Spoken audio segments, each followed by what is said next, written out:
தமிழ் நெஞ்சங்களுக்கு வணக்கம். இன்னைக்கு இந்த வீடியோவில் நம்ம வந்து எதை பற்றி பார்க்க போகிறோம் அப்படின்னா, பேன் கார்டு வந்து எப்படி டவுன்லோட் பண்ணுறது பற்றி தான் பார்க்க போகிறோம். ஸோ இப்போ லேட்டஸ்ட்டாக வந்து பார்த்தீங்கன்னா, நமக்கு வந்து 2.0 பேன் 2.0 வந்து பார்த்தீங்கன்னா அப்டேட் பண்ணியிருக்காங்க. ஸோ அதற்கான பேன் வந்து எப்படி நம்ம டவுன்லோட் பண்ணுறது பற்றி தான் பார்க்க போகிறோம். ஃபிசிக்கல் பேன் வாங்குறதுக்கு வேறு ப்ரொசீஜரு, அதை பற்றி நான் வீடியோ லேட்டராக போடுறேன். இப்போதைக்கு இந்த வீடியோவில் எதை பற்றி பார்க்க போகிறோம் அப்படின்னா, பேனை எப்படி டவுன்லோட் பண்ணுறது பற்றி தான் பார்க்க போகிறோம். இதற்கு ஃபஸ்ட்டு நம்ம குரோம் ப்ரௌசர் வந்து ஓப்பன் பண்ணிக்கலாம். இதில் NSDL அப்படின்னு சர்ச் பண்ணிக்கோங்க. சர்ச் பண்ணி ஃபஸ்ட்டாக வரக்கூடிய அந்த வெப்சைட் வந்து பார்த்தீங்கன்னா ஓப்பன் பண்ணிக்கோங்க. வெப்சைட்டை ஓப்பன் பண்ணிங்க அப்படின்னா இந்தமாரி ஒரு பேஜ் தான் இருக்கும். இதில் மேலே டாப்பில் பார்த்தீங்க அப்படின்னா உங்களுக்கு ஆப்ஷன் வந்து தந்திருப்பாங்க. ஸோ நீங்கள் வந்து பிரிண்ட் வந்து பண்ணணும் அப்படின்னா இங்கே வந்து பிரிண்ட் கொடுத்து நீங்கள் வந்து பிரிண்ட் பண்ணிக்கலாம். அப்படி இல்லைனா பேன் தான் டவுன்லோட் பண்ண போகிறீங்க அப்படின்னா இந்த டவுன்லோட் பேன் வந்து கிளிக் பண்ணிக்கலாம். ஸோ அதை கிளிக் பண்ணோம் அப்படின்னா இந்தமாரி ஒரு பேஜ் வந்து ஓப்பன் ஆகும். இதில் 3 இன்ஸ்ட்ரக்ஷன் வந்து தந்திருப்பாங்க. இது என்ன அப்படின்னு பாருங்கள். உங்கள் பேன் வந்து ஃபஸ்ட்டு அப்ளை பண்ணிவிட்டு அதுக்கப்புறமா அதில் ஏதாச்சும் வந்து சேஞ்சஸ் பண்ணியிருப்பீங்களே, அந்தமாரி சேஞ்சஸ் பண்ணியிருந்தீங்க அப்படின்னா பேன் டவுன்லோட் பண்ணுறதுக்கு நீங்கள் வந்து ₹8 வந்து பே பண்ணணும். ஓகேங்களா? இல்லை உங்களுக்கு ஃபஸ்ட் அட்டெம்ப்ட்லேயே கரெக்டாக சக்ஸஸ்ஃபுல்லாக பேன் வந்து வந்துடுச்சு அல்லது நான் அப்ளை பண்ணிட்டேன் அப்படின்னா ஸோ நான் எந்த ஒரு மணியும் பே பண்ண தேவையில்ல. சப்போஸ் நான் ஏதாச்சும் ஒரு சேஞ்சஸ் வந்து பண்ணியிருக்கேன் அப்படின்ற பட்சத்தில் தான் இந்த ₹8 வந்து பே பண்ணுற மாரி இருக்கும். இங்கே வந்து பார்த்தீங்கன்னா உங்களுடைய பேன் கார்டு நம்பர் வந்து போடணும். கீழே ஆதார் கார்டு நம்பரு, கீழே மந்த்து, உங்களுடைய இயர் ஆஃப் பர்த். GSTN அப்படின்னு இருக்குல்ல, இதை வந்து நீங்கள் எதுவுமே பண்ண வேணாம். இதை விட்டுருங்க. அது ஆப்ஷனல் தான். இப்போதைக்கு இந்த மந்த்து, டேட்டு, அதுக்கப்புறம் ஆதார் நம்பரு, பேனு இதெல்லாம் வந்து நீங்கள் கொடுத்துக்கோங்க.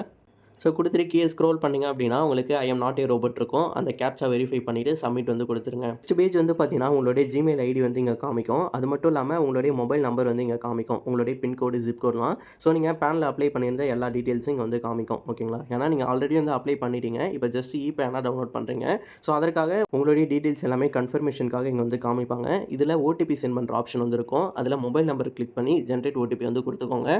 சப்போஸ் மொபைல் நம்பர் அவைலபிளாக இல்லை அப்படின்னா இமெயில் ஐடி வந்து கிளிக் பண்ணிட்டு நீங்கள் ஜென்ரேட் OTP வந்து கொடுத்துக்கலாம். இங்கே வந்து பார்த்தீங்கன்னா உங்களுடைய OTP வந்து வெரிஃபை பண்ணிக்கோங்க. வேலிடேட் அப்படின்னு கொடுத்தீங்கன்னா வெரிஃபை ஆகிடும். நெக்ஸ்ட் பேஜாக வந்து பார்த்தீங்கன்னா எனக்கு இந்தமாரி காட்டுது. பட் உங்களுக்கு இந்தமாரி காட்டுமா கேட்டிங்கன்னா கண்டிப்பாக காட்டாது. நான் ஸ்டார்டிங்லேயே ஒரு இன்ஸ்ட்ரக்ஷன் சொன்னேன்ல. ஸோ நான் வந்து பார்த்தீங்கன்னா பேன் கார்டை சேஞ்சஸ் வந்து பண்ணியிருக்கேன். ஓகேங்களா? ஃபஸ்ட் டைம் அப்ளை பண்ணிவிட்டு அகைன் தப்பு இருக்கிறதால நான் சேஞ்சஸ் பண்ணியிருக்கேன்.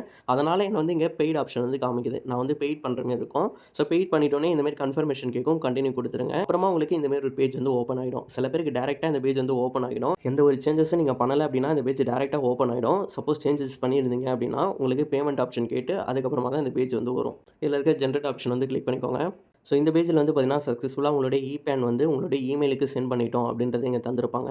ஸோ அந்த மெசேஜ் வந்து நீங்கள் ரீட் பண்ணி பார்த்துக்கலாம். அது கீழே வந்து நீங்கள் பேமெண்ட் பண்ணியிருந்தீங்க அப்படின்னா அதற்கான பேமெண்ட் ரிசிப்ட் PDF டவுன்லோட் பண்ணுறதுக்கான ஆப்ஷன் இருக்கும். ஸோ அதை வந்து நீங்கள் டவுன்லோட் பண்ணிக்கலாம். நான் பேமெண்ட் வந்து பண்ணேன் அப்படின்றதால எனக்கு கீழே அந்த PDF காமிக்குது. ஸோ அதை நான் டவுன்லோட் பண்ணி பார்க்குறது அப்படின்னாலும் பார்த்துக்கலாம். இப்போதைக்கு இந்த பேன் டவுன்லோட் பண்ணுறதுக்கு ஸோ உங்களுடைய இமெயில் வந்து நீங்கள் வந்து செக் பண்ணணும்.